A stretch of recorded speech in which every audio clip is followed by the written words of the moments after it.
Olá, alma querida.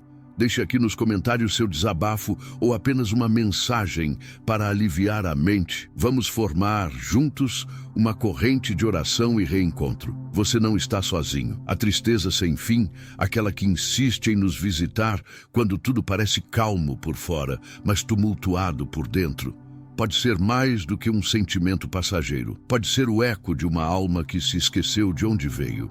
Um pedido de socorro que o Espírito envia quando se desconecta da sua origem, da sua missão, da sua vibração essencial. Chico Xavier costumava dizer que havia noites em que só a fé o mantinha de pé, que havia momentos em que nenhuma palavra humana era suficiente. E ele apenas se recolhia, entregando o coração em silêncio para Deus. Talvez você conheça esse silêncio também, aquele em que as orações não têm forma, apenas intenção, onde o peito fala mais que a boca, onde as lágrimas dizem o que o espírito não consegue expressar em voz alta. Emmanuel nos ensina que a tristeza, quando não é fuga, pode ser chamada. Um convite à escuta mais profunda. Não escuta dos ouvidos, mas escuta da alma. Aquela que só acontece quando paramos de fugir e nos permitimos sentir. Porque sim, há dores que não são punições. São acordos espirituais que nos convidam a lembrar de quem realmente somos. Já acordou chorando sem motivo? Já sentiu saudade de algo ou alguém que você nem sabe nomear? Já sentiu um arrepio leve durante uma oração, como se uma presença amiga estivesse ali, só para te lembrar que você não está só? Esses sinais são vestígios, são formas sutis de reencontro com sua morada vibracional. Às vezes, a alma sangra em silêncio, e a dor que pulsa sem palavras também reza. Se você sente que essas palavras poderiam ter sido escritas por você, escreva algo, um desabafo, um nome, um silêncio com letras. O corpo começa a se cansar, mas é a alma quem primeiro se deita. A exaustão, que parece física, muitas vezes é espiritual. A tristeza que não passa pode ser o sintoma de uma desconexão profunda entre quem você é e quem você prometeu ser antes de nascer. E por isso, este vídeo é um convite, um reencontro, um resgate. Porque sim, ainda há um caminho, ainda há uma missão, ainda há um sentido, mesmo quando tudo parece ter perdido o brilho. Vamos caminhar juntos?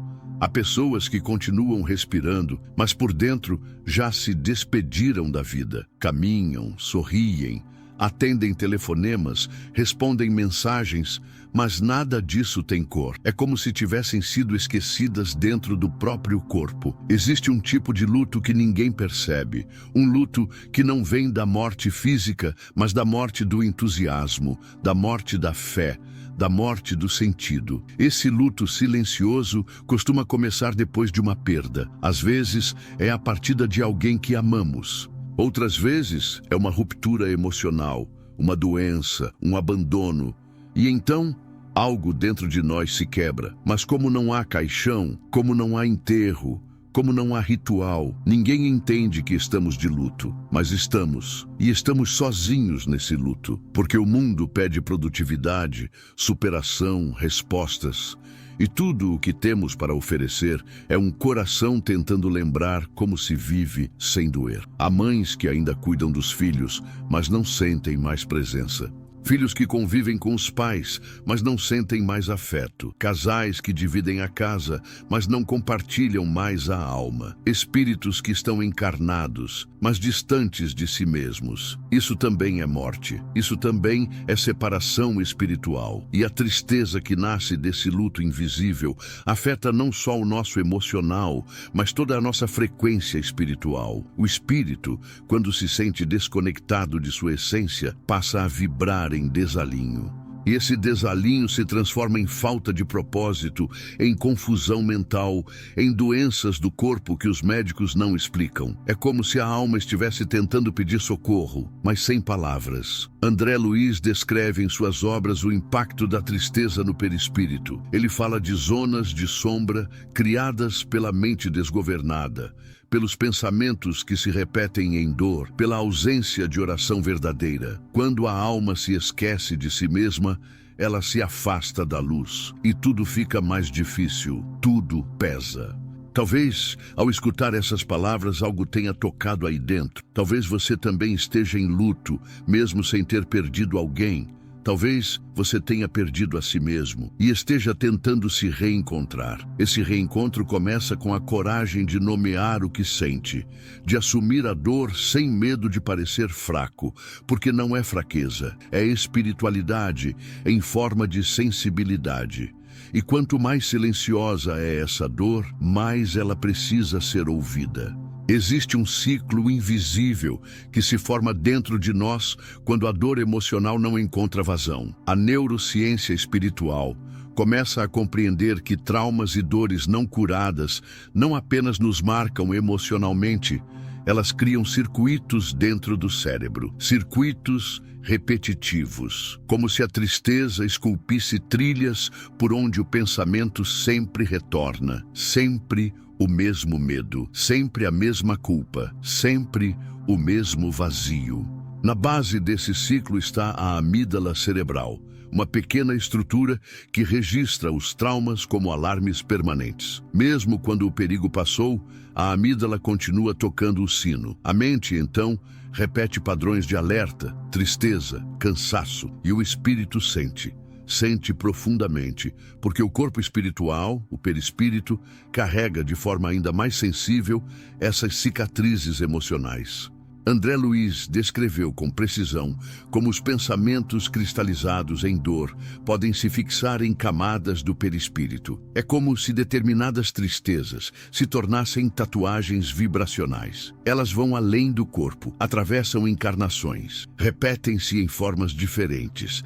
A alma que não escutou a dor numa vida reencontra o mesmo tema em outra, até decidir transformar. Por isso, quando falamos de tristeza sem fim, não estamos falando apenas de um desânimo passageiro. Estamos falando de uma desorganização entre corpo, mente e espírito, um desalinho entre o que sentimos, pensamos e o que nossa alma tenta nos dizer. O luto prolongado, quando não acolhido, vira sintoma crônico da alma. Mas há um detalhe: esse ciclo pode ser interrompido, não com esforço forçado, não com frases motivacionais, mas com presença, com escuta, com espiritualidade lúcida. Porque a única coisa que a tristeza pede é ser sentida e compreendida.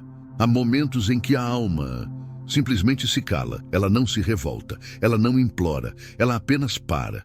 Para de enviar sinais, para de buscar luz, para de desejar. E é nesse ponto que nasce o autoabandono espiritual. Esse tipo de abandono não é visível. Quem vê de fora pode até pensar que está tudo normal, mas por dentro tudo está desativado. Não há mais sonhos, não há mais preces sentidas, não há mais perguntas ao universo, só silêncio. Um silêncio que pesa nos ombros, aperta o peito, resseca os olhos por dentro, como se a vida tivesse perdido a temperatura da alma. Chico Xavier dizia que mesmo o silêncio pode ser prece, mas só quando vem do coração que ainda busca. Quando o silêncio é ausência de desejo, ausência de fé, ausência de presença, ele se torna um véu, e esse véu cobre a alma, dificultando a conexão com os mentores, com a intuição, com a vibração de esperança.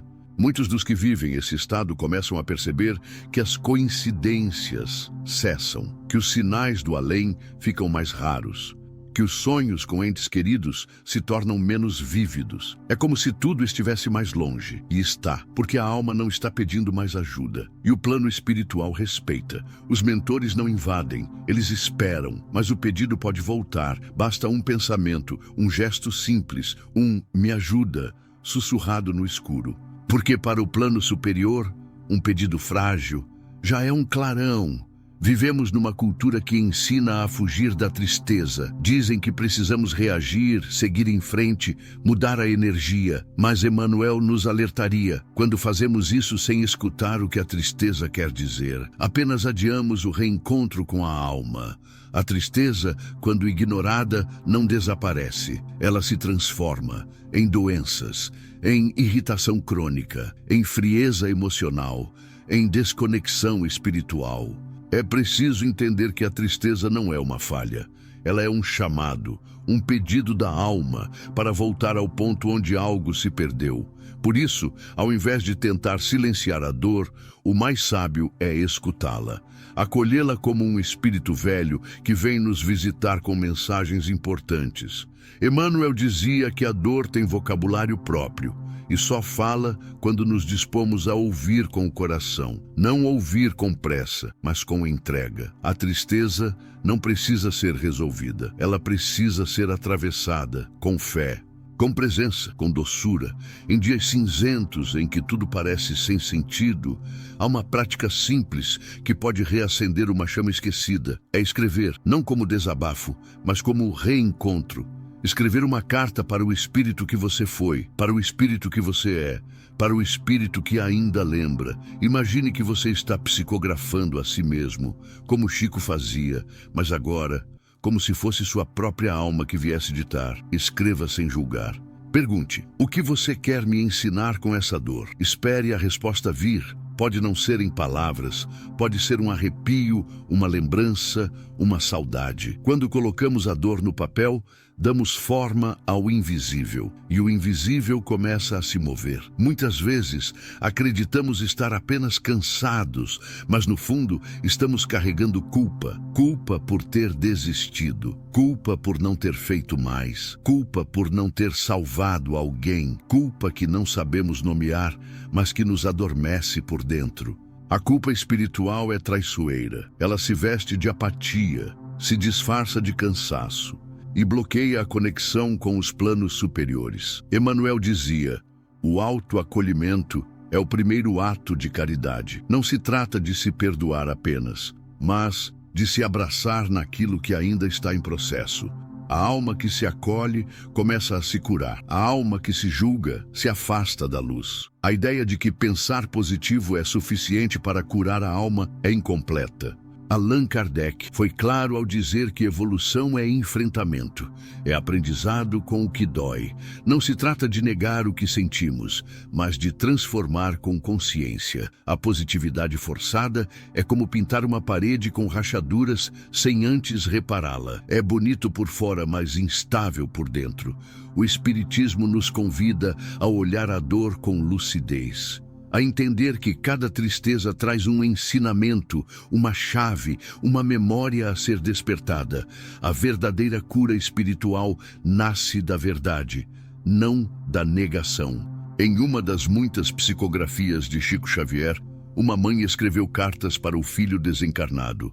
Não cartas formais, eram desabafos, palavras entre lágrimas, confissões de saudade. Dias depois, recebeu uma mensagem do próprio filho, descrevendo as cartas que ela havia escrito, com detalhes, com carinho, com presença. Essa mulher voltou a viver, não porque a dor acabou, mas porque ela foi ouvida.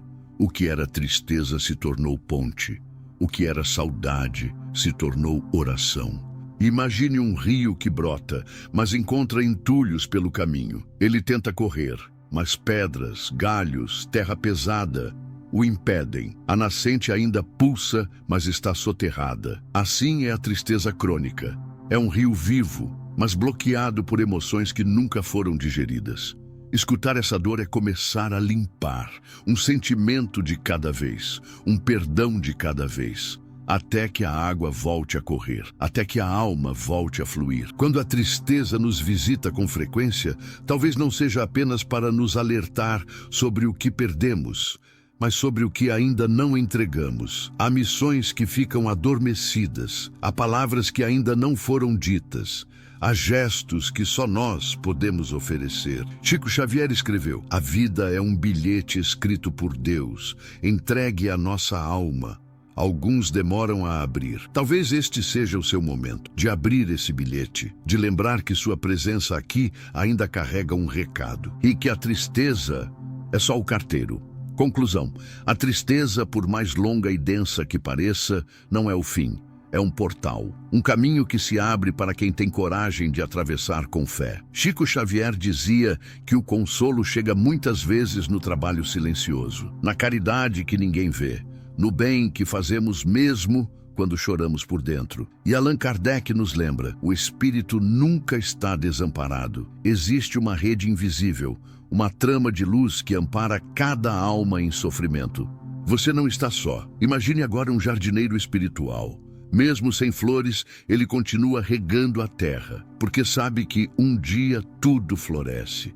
Se você está triste, é porque ainda há muito amor adormecido esperando ser lembrado. Se essa mensagem chegou até o seu coração, deixe um like. E se sentir que esse canal pode te acompanhar na jornada da alma, inscreva-se. A sua presença aqui é luz.